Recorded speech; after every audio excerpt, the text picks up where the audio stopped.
So, alam niyo kung sino yung maitim doon? Yes. Relax.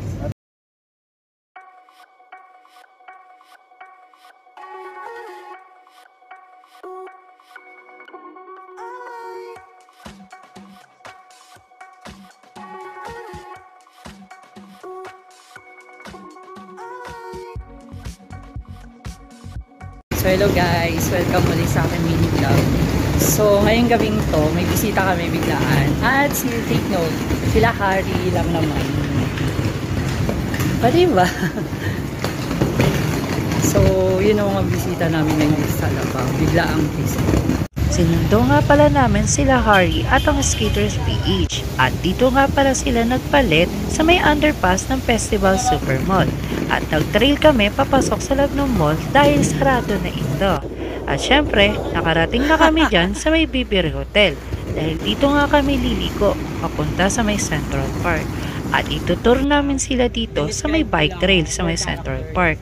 Hanggang sa makarating na nga kami dito sa may intersection. At dito kami tatawid. Ngayon ng Central Park. So kasama pa rin namin sa Harry. Bisita rito sa Alabang. So entertain namin sila. Kasama yung sila Darren. At tumaan na nga kami sa may Central Park.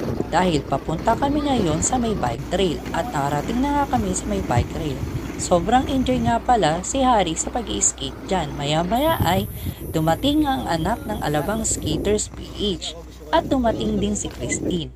Tinuruan nga pala ni Harry si Christine kung paano gumamit ng quads.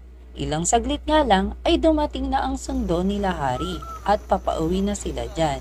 So kami ay nag-decide na rin umuwi. Umuwi na sila Harry. So nag-decide na kami umalis na rin doon sa may bike trail kasi akala namin mag-trail. Sinundo na kasi sila Harry. So andito kami ngayon sa may Central Park.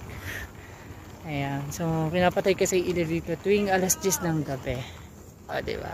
Kami na lang yung tao. Ayan sila. Chilling! Ayun yung iba. Papalabas na nga kami dyan sa may Central Park. At syempre, uuwi na rin kami dahil malalim na rin ang gabi. Gusto nga pala namin magpasalamat kila Harry Estrella at ang kasama niyang Skaters PH. Maraming salamat sa pagbisita nyo dito sa may Alabang. Hanggang sa muli, paalam!